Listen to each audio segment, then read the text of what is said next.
Hello and welcome everyone who's joining us on Facebook and YouTube. We're just waiting for the live stream to start on Instagram before we get going. And in the meantime, I'm so happy you're here joining us for this live chat with David. We will begin as soon as the Instagram stream begins. And if you would like to type in a question or something about your experience, if you have some with the Feldenkrais method or something about your experience in one of David's classes or another class with Feldenkrais Access, please do so.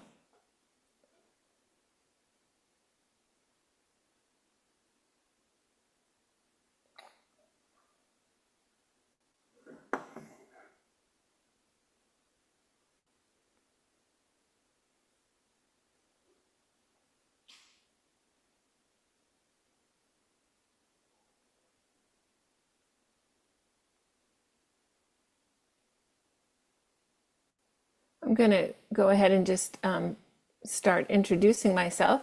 My name is Juniper. Thank you. And Alina just gave me the thumbs up. We're live on Instagram as well.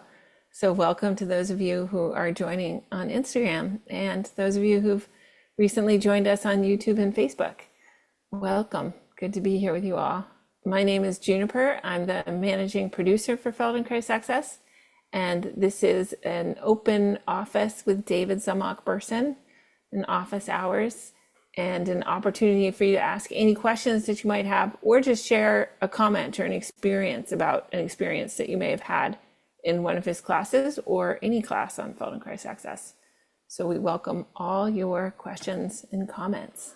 David, do you have anything you'd like to say before we get started?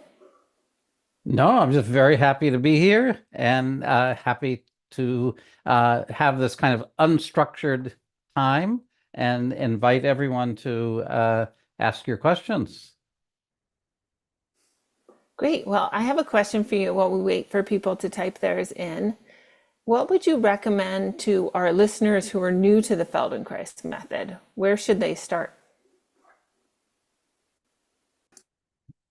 That's a great question, and I receive that question often. I mean, as in a few times a week from Feldenkrais Access members, participants, and I would say the most important thing is to start with lessons that are accessible, no pun intended, with lessons that where you can have a feeling of success.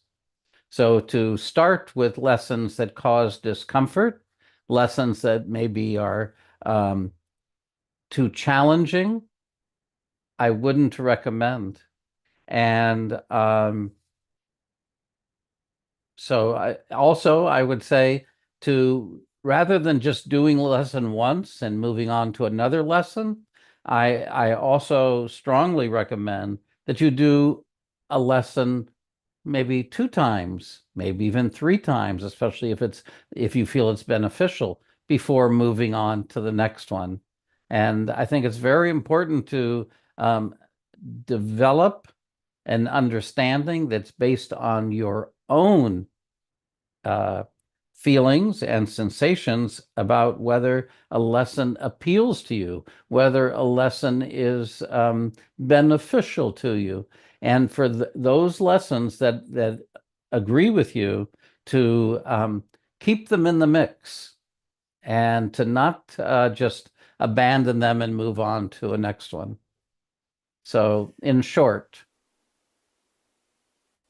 David, can you make some specific recommendations for lessons or programs in our Feldenkrais Access library that people could use that if would they're meet new that, to the Feldenkrais method? that would meet that criteria. Exactly. Oh, of course, of course. I would recommend the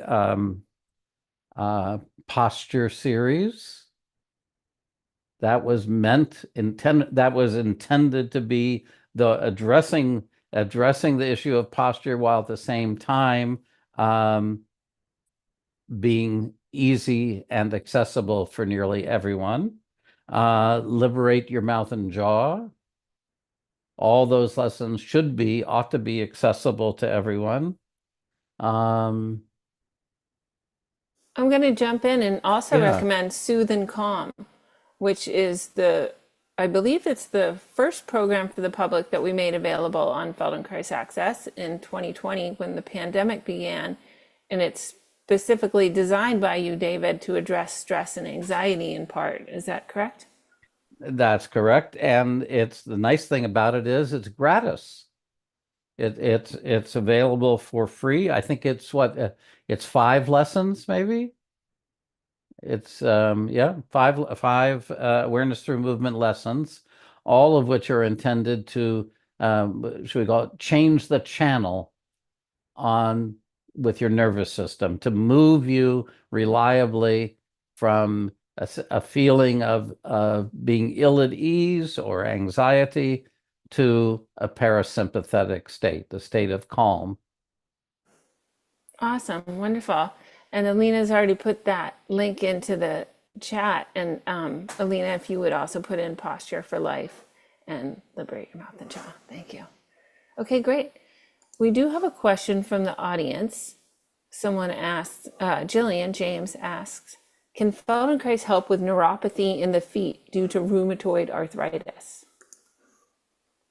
Absolutely, absolutely, because the neuropathy is related to circulation.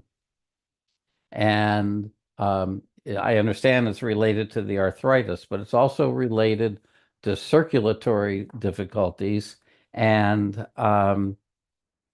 you'll find that the lessons will almost consistently dilate your circulatory system and thus improving your circulation. Now, can I say that some lessons would do that more than others? I think the pelvic clock series, I would go to those. I'm 76 years old, so I understand a little bit about peripheral neuropathy or numbness in the feet, and I think that's the series that I would recommend would be the pelvic clock series. Maybe Juniper, do you have another I suggestion? sure do, David. I know that you're teaching an upcoming series beginning this Thursday on joint health. Yes, yes, very good. Thank you. I Would hope that's you helpful, Jillian, and feel welcome to write more into the chat or to you can contact me via Kajabi, um, the Feldenkrais Access platform.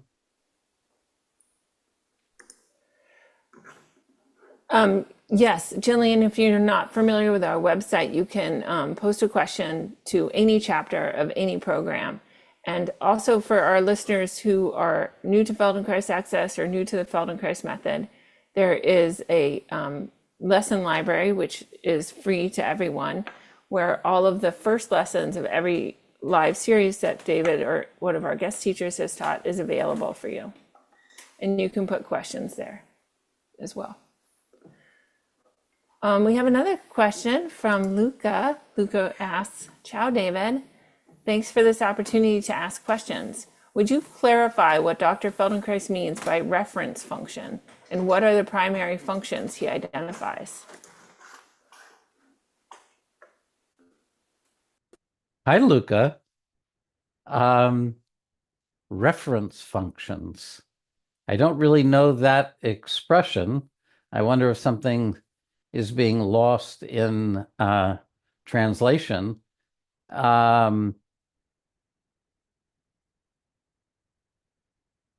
He certainly thought in terms of basic functions. I just don't know the phrase reference functions. If it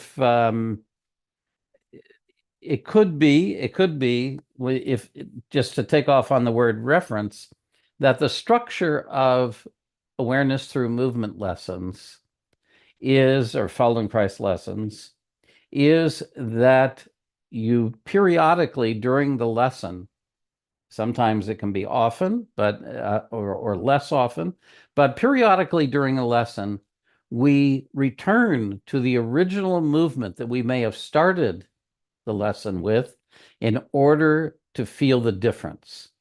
Why do we do that? Because the feeling of differences actually attracts the attention of our brain. The perception that something is different. I was doing hardly anything. I was doing these small movements, and lo and behold, that movement has become much easier. Now, that to me would be a reference function that we, for example, that we roll our head at the beginning of the lesson, or that we do something, we lengthen our arm upwards or forwards at the beginning of a lesson. And then periodically during the lesson, we return to that movement and observe the improvement. An improvement that often happens without doing that particular, as you call it, reference function. So that's the most fascinating part of it is you may begin the lesson by lengthening the arm upwards, and you don't do it for 10 minutes. And then you find that because of the things that you did that related to the way the body is integrated in that movement of lengthening the arm, suddenly you find that that function of lengthening has become much easier. Great. And Luca has clarified or elaborated that his question was in reference to basic function. That is what he meant. Well, basic functions, we can define what those basic functions are, just as Dr. Feldenkrais did, and I'm sure his list expanded over time. But what do you think? There's turning, there's breathing, right? There's moving up, down, right, and left. In other words, moving in the cardinal directions. There's being able to stand, walk. There's being able to reach. These are all fundamental functions around which lessons are built, both awareness through movement lessons and functional integration. Anyway, we could come up, I'm sure, with an exhaustive list of basic, what was the word, reference functions. Fantastic. David, we often get questions from people about how often to do the lessons or what time of day to do the lessons or how to incorporate the method into their everyday lives. Can you speak about that a little bit? Well, a couple of, there's separate questions there. So I would say if there's only one time in the day when I can do a lesson, then let it be in the evening before going to sleep, before going to bed. Why? Because we know that during sleep, the brain is consolidating, integrating new learnings and new information from the day. So to do the lesson in the evening, then it's very easy. It makes it easier for that information, than what was learned, what is new from the lesson, to be integrated. Integrated means that now the nervous system we can make use of the new. Now, what was learned in the lesson.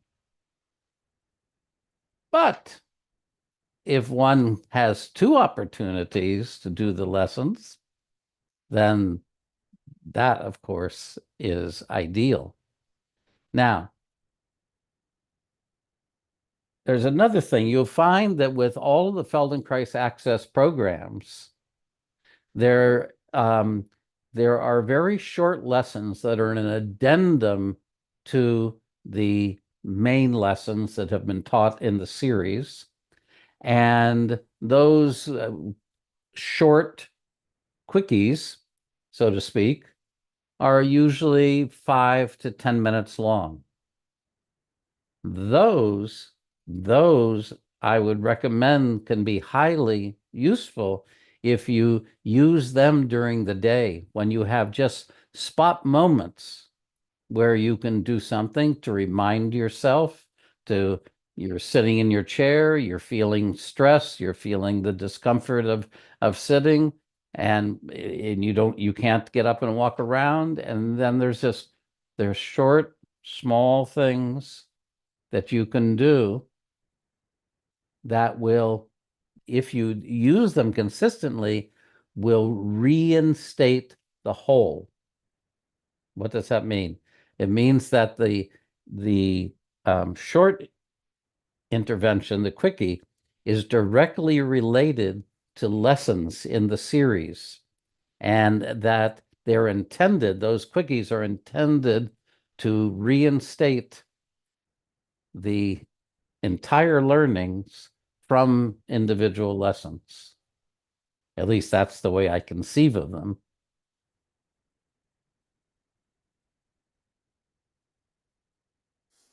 Great. David, we have a question from someone on Facebook who's asking about some specific lessons that she's been doing. I'm going to read the question as she wrote it, and then maybe we can ask her to clarify if we need any further clarification. I used to do developmental movement, and now because of thumb pain, I can't do the crawling part of the developmental movement. I've done the first 4 lessons and I notice improvement, but I don't know how to modify the crawling on all fours. Well, if you're speaking about the recent series with Garrett Newell, so that would be my first question if you're referring to that. But if you're referring to crawling lessons where you're actually mobilizing yourself and crawling, I don't think you should. I don't think you should, unless giving yourself a softer surface will make it possible. But if you've injured your thumb, you don't want to aggravate it. You don't want to provoke the pain or discomfort. And so I would steer away from it. But now, if the lesson is being done, as is more likely, I think, if the lesson you're referring to is being done on all fours, well, then maybe you can find some kind of like an ottoman that you can put, that you can still be on your knees and still be bent forward, like in the on all fours position, but with no pressure on your forearms, meaning no pressure on your hands. So so I would seek some kind of solution like that, where you're not putting pressure on your forearms, your hands, but you're able to be in almost the same position. Great. I think that's wonderful advice. And Karina, if you have further questions or you want to clarify what it was you were referring to about those lessons, please write in again. Oh, she's written again. Sorry, Alina's gesturing to me. Sorry. 1 second, everybody. Okay. She's talking about the Liberate Your Hands and Wrists series, and this is in direct reference to that. That she can't do the Liberate Your Hands and Wrists series.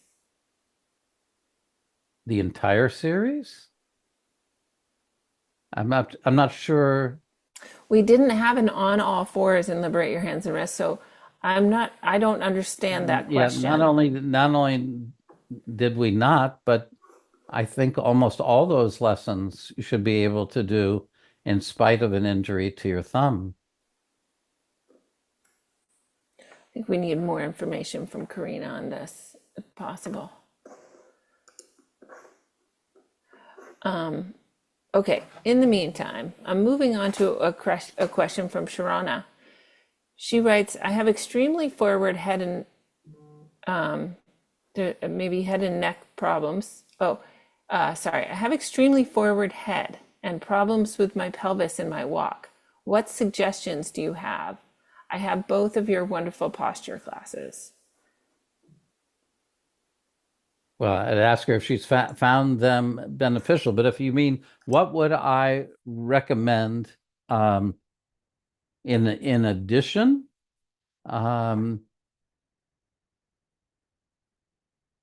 Is the has the pelvic clock been released? No, it hasn't. And I just want to clarify that pelvic clock is the name of a series of lessons that Dr. Feldenkrais originated. And the series that David is referring to is Activate Your Power Center. It's not available in the store, but Alina is posting the link to access the program on the platforms, Facebook, Instagram, and YouTube. So anyone can access it totally fine. But it has not yet been edited, just so you guys know. It Thank you, has Alina. the original, like, talking about the breaks or whatever, for anyone who does decide to purchase that. I'd like to say something general in response, which is I am aware that for most people, our head is forward of what is ideal. In other words, the carriage of the head is forward. It's not over our central axes of our spine. And I am highly conscious and aware of this in every lesson that I create, meaning that every program or at least it's mine, every program that I've authored in the Feldenkrais Access Library is oriented towards finding a better carriage for your head.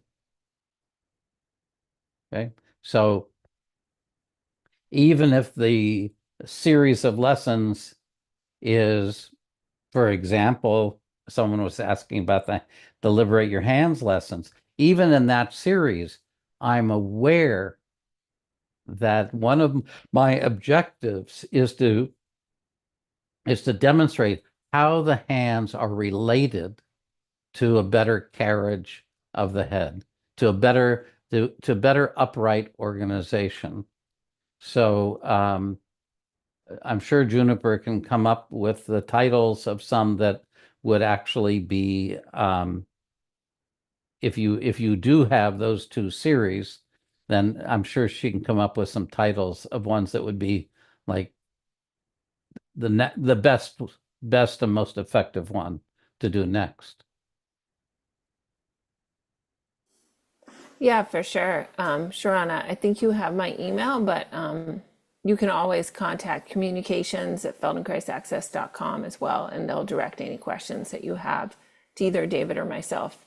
And you can tell us specifically which programs you have, and I can make recommendations about. But you're not alone in that difficulty. I'd say even the mouth and jaw lessons are oriented toward is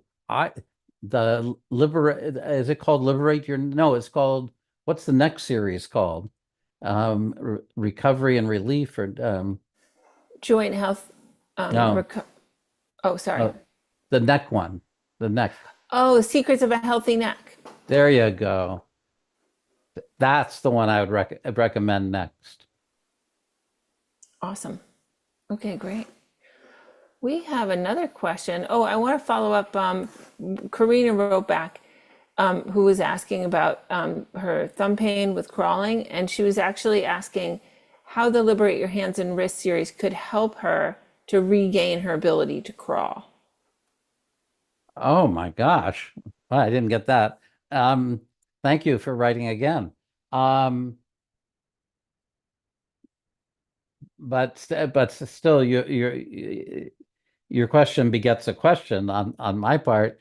Do you mean that you have arthritis in your hands and that your thumb is so painful that it's difficult for you to be on all fours?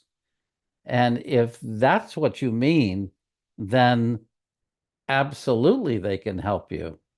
Because if you if you approach the lessons, I don't like this word, but if you approach them in a very conservative way, meaning that you make the movements very slow and very small, you'll see that the movement of the joints of your hands, of which there are many, of course, will improve.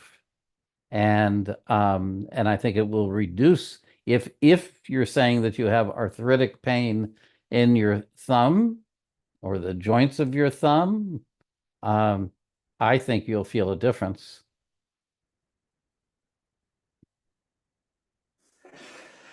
Great, thank you so much for that. And I just want to let Sharana know that the live chat will be available on YouTube, Facebook, and Instagram. It will not be on the Feldenkrais Access website, I don't think. Is that correct, Alina? Not on the website? Yeah, but you can find it on our social media platforms. And Alina will post a link to the Secrets of a Healthy Neck, because that too is not in the store because it's a recent program. And we have another question from Amir, who is asking, I have difficulties related to the right side of the body, less flexibility, tight muscles, eye strain, etc. Is this typical? And are there lessons that can be useful in balancing the two sides? Well, great question. Thank you, Amir. One of the implicit goals in nearly every, not all, but nearly every Feldenkrais lesson is increased symmetry. Because when we use ourselves in a more symmetrical way, there's less wear and tear on our joints. There's less of a difference between how our musculature is being required to contract. And thus if we're more symmetrical, there's less likelihood of injury and muscular strain. And our teleceptors, you say that you're noticing it in your eyes. And if, for example, you can see that if my neck is constantly being pulled, my head and neck constantly being pulled to the right, well, then one eye is not because it has better vision, but only because of this twist in my spine and my neck. That eye has become, by default, my dominant eye. And so the more my head becomes better organized, centrally speaking, well, then I can use my eyes, my ears, etc., in a more effective way, and in a more symmetrical way. So every lesson is taking that into account and achieves greater symmetry at the end of the lesson.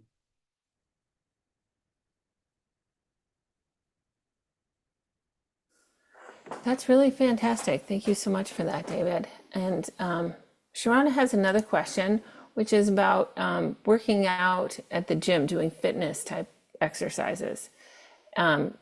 She works out daily at the fitness gym using her best alignment and expanding her chest for posture. Do you feel that a fitness routine can work out with the Feldenkrais practice? Absolutely. Absolutely. Of course. Of course. We all want to maintain our physical or aerobic health. And for some, that means walking for an hour or two a day. And for some, that means bicycling. And for others, it means going to the gym. And I think I applaud you for going to the gym and hopefully doing the Feldenkrais lessons helps you to be more aware when you're at the gym, so that you can use the machines in a more conscious way. So, and I think that again is one of the most universal values of the lessons, is that it helps us to understand how to be more aware in the moment, how to direct our attention interoceptively, means to direct my attention internally and to be able to have a vocabulary for understanding, does this feel better or does this way feel better? Is this, do I feel agreeable to this or disagreeable? Because we know, and I think that's a hallmark of, you could say, of psychological maturity, but it's also of, you could say, physical maturity, but they're not two separate things, of understanding when something feels poor or badly and when something feels positive or beneficial. And for many of us, these distinctions were not something that we learned as children or adolescents. Wonderful. We have a related question from Anna who wrote into YouTube writing, "Hi David, I broke my wrist 2 years ago and I recovered with the hands and wrist program, but I feel I haven't recovered my strength completely. I wonder if you could talk about the relationship between relaxation and strength." Oh, wow. That's a good question, Anna. Um, Strength is in large part derived from how capable we are of relying on our skeletal structure. And by that, I mean our bones. So we lose strength. We lose strength when, as Amir asked about, when we use ourselves more asymmetrically, we lose strength. We lose stability. When we do something in a way where we're not, what should I say? When we are not applying ourselves in a perpendicular manner to the earth or to the force that we want to apply. I don't know if you can people see me, or is this all? Yeah, great. So so we weaken ourselves when we apply force at a tangential angle. Tangential just means kind of not perpendicular, not straight on, not at 90 degrees. Now, so it's not so much a matter of muscular strength, because if you've ever seen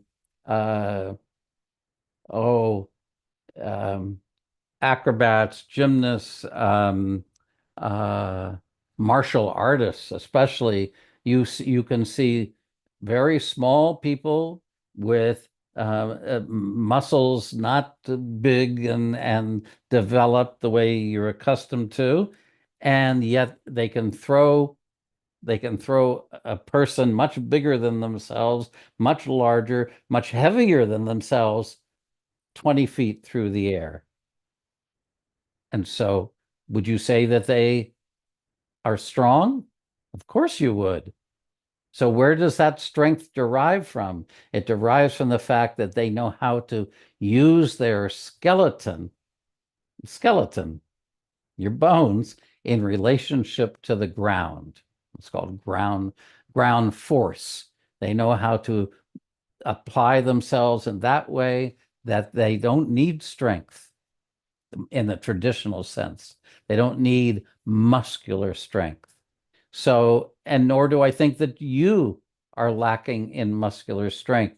It's a matter of, I don't know exactly what the injury was to you, which bones you broke, but beginning to do simple things like, someone asked earlier about crawling. Well, it could be that you just practicing with crawling in some simple way will help to strengthen your use of yourself to recover what you lost from breaking those bones or bone. You can Thank you so also much. do things, pushing against a wall, pushing your good arm against the wall, and then feeling the difference when you push your other arm. What's the difference that you'll be looking for? You'll be seeing when you push the good arm against the hand against the wall or the floor, where's the pressure? Which parts of the hand are pushing? And then now when you push the injured arm against the recovering arm, against the wall, against the floor, you'll find, oh, it's not the same. The pressure isn't the same. It's to the right or to the left, probably to the right. I mean, or away toward the outside of the hand, outside edge of the hand. And so then you go slowly and you'll see you can recover because you have a long history of using that arm well. And so you'll get it back. Wonderful. Thank you, David. And thank you to everyone who joined us today for this excellent live chat. We did get more questions than we could answer today. For those of you who submitted a question through Instagram, Facebook, or YouTube, we'll hold on to your question, and David will be doing an open office hours live chat the first Friday of every month. We're going to see how it goes. But hopefully we'll be able to continue with it. So please do join us again if you had a question that didn't get answered. And if you're not able to join us, we'll read your question anyway, if we can. And thanks again so much. Hope to see you next time. Thank you.